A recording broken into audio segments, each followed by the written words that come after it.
Una vez más, Mediaset dando vergüenza ajena. El programa de Risto Mejide volvía a tratar el tema de la amnistía. Los medios de comunicación siguen mencionando a Puigdemont y la amnistía como si no tuviéramos suficientes problemas. En Cataluña hay una sequía de la hostia. De hecho, el gobierno está planeando llevar agua en barco. La situación es tan crítica que va a haber que llevar agua en barco a Cataluña. Y no solo en Cataluña, también en Andalucía. De hecho, Andalucía está negociando llevar buques con agua desde Almería. O sea, esto es una situación grave. Esto es lo que deberían hablar los medios de comunicación. ¿Y sabéis de lo que hablan en el programa de Risto Mejide? De esto. Manos, de verdad. Sí, amigos, sí. Me da igual que me digáis que no. Ahí está. Amnistía. No. Amnistía. ¡Amnistía!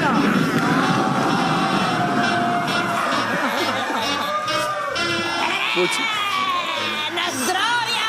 ¿Cómo que Nazdrovia? ¡Nazdrovia, bombeta! ¿Cómo que Nazdrovia? Se ha vuelto ahora sí que... ¡Independencia! Se ha vuelto loca, ¿eh? Amnistía, amnistía, amnistía, él mismo te lo dice. Voy a volver a hablar de esto porque genero polémica en redes, le doy a la derecha catalana y yo sigo ingresando una pasta. Pero Enric Juliana lo puso en su sitio y le dijo lo siguiente. Es decir, ¿en qué momento Putin y la actual Rusia empezó a ser un malo inapelable?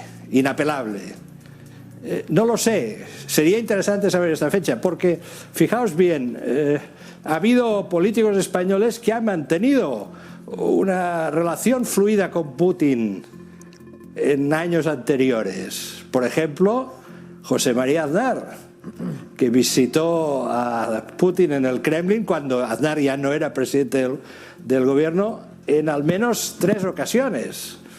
Y Aznar no se cortaba mucho en elogiar a Putin, sobre todo su carácter. Es un hombre determinado, es un hombre que tiene madera de líder, decía.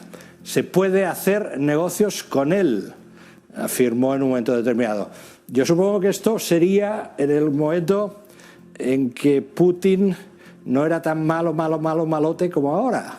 Es decir, que cuando se hablaba en televisión sobre Putin no aparecían los duendes. Es que nos recuerda a la gente que la derecha y periodistas de derecha vanagloriaban a Putin hace no mucho. Recordemos a Francisco Baruenda, por ejemplo. Un tipo preparado, brillante. A mí Putin me parece un gran patriota ruso. Putin es un señor comunista, ¿no?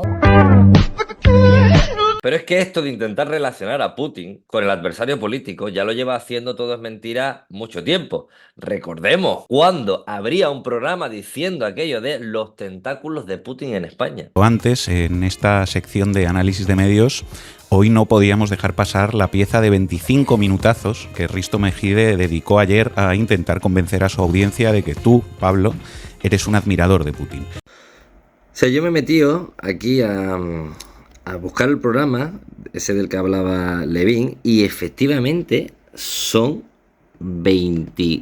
casi 25 minutos hablando prácticamente en este tono.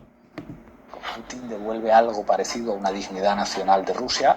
Putin, como el recuperador y el ordenador frente al caos de Yeltsin. Con Putin, el país había regresado al crecimiento económico y a la estabilidad política. De la Unión Soviética, la figura de Putin, el conflicto de Ucrania, las sanciones contra Rusia o el rearme de su ejército. Decenas de horas de televisión que analizan... Mira, sigue. Todo esto intentando conectar a Putin con Pablo Iglesias. Han tenido, entre otras cosas, que haya neonazis en el gobierno de ese país y que se ilegalicen partidos políticos. Relación pacífica y responsable con Rusia. Encuentro que mantuvieron Obama e Iglesias. Los diputados polacos, todos por Estados 25 minutazos. de otros países. No lo podemos poner entero porque ocuparía la mitad de nuestro programa, pero vamos a escuchar un par de momentos. Así dieron paso Risto Mejide y Marta Flitsch a uno de los reportajes más delirantes que este humilde analista de medios recuerda haber visto en televisión. Bueno, ¿qué pasa en nuestro país? Mientras todo esto ocurre, ¿qué ocurre en nuestro país? Pues la polémica está en aquellos integrantes de Unidas Podemos que se han mostrado en contra del envío de armas españolas a Ucrania. Marta. Sí, el discurso del partido fundado por, entre otros, Pablo Iglesias siempre se ha mostrado algo ambiguo sobre Rusia y el gobierno de Putin. En estos momentos, eso les ha colocado en una posición incómoda que nos hace plantearnos hasta dónde llegan los lazos entre Putin y Podemos. Estos son los tentáculos de Putin en España.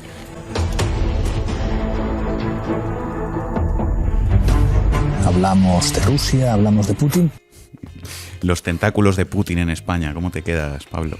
Es alucinante. ¿Y en qué se basan para explicar los vínculos entre Podemos y Putin?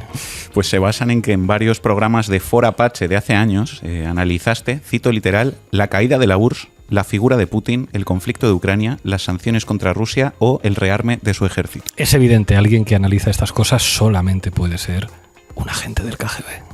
Durante 12 años, Rusia y su régimen han sido una constante en sus programas de televisión. Ha analizado la caída de la Unión Soviética, la figura de Putin, el conflicto de Ucrania, las sanciones contra Rusia o el rearme de su ejército.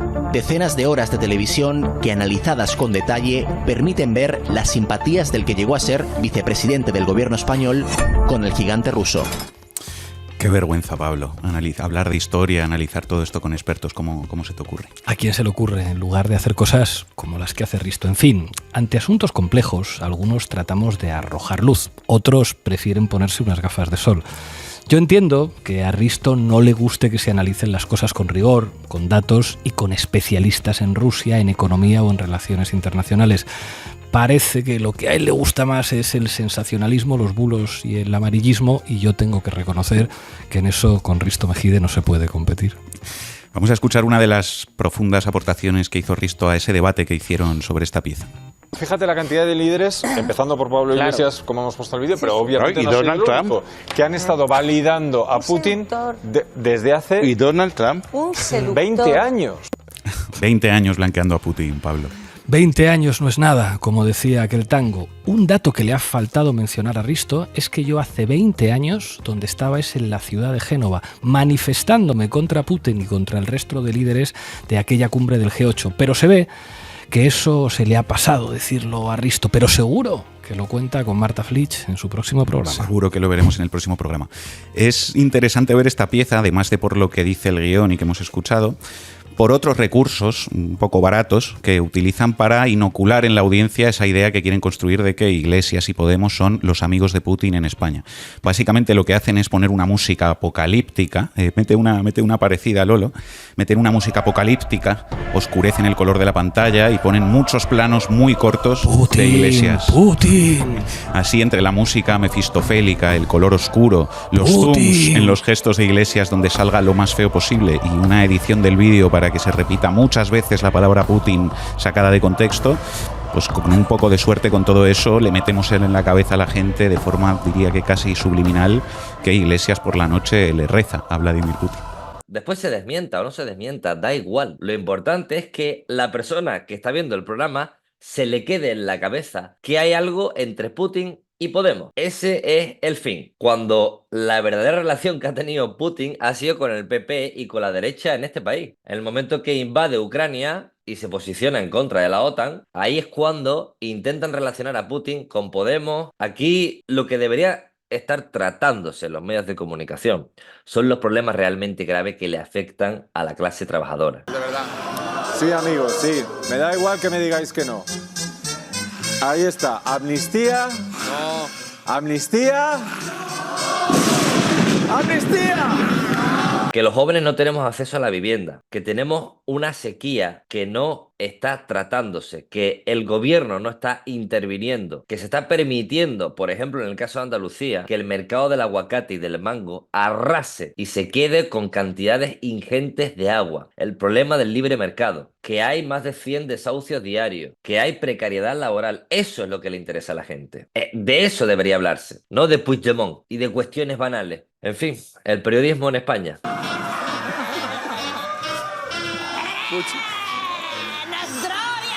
¿Cómo que Nasdrovia? ¡Nasdrovia, bombeta! ¿Cómo que Nasdrovia? Para más análisis mediáticos como este, puedes ayudarme de dos formas. Una, suscribiéndote al canal, y si quieres dar un pasito más allá, puedes apoyarme en Patreon a través del enlace que te dejo en los comentarios.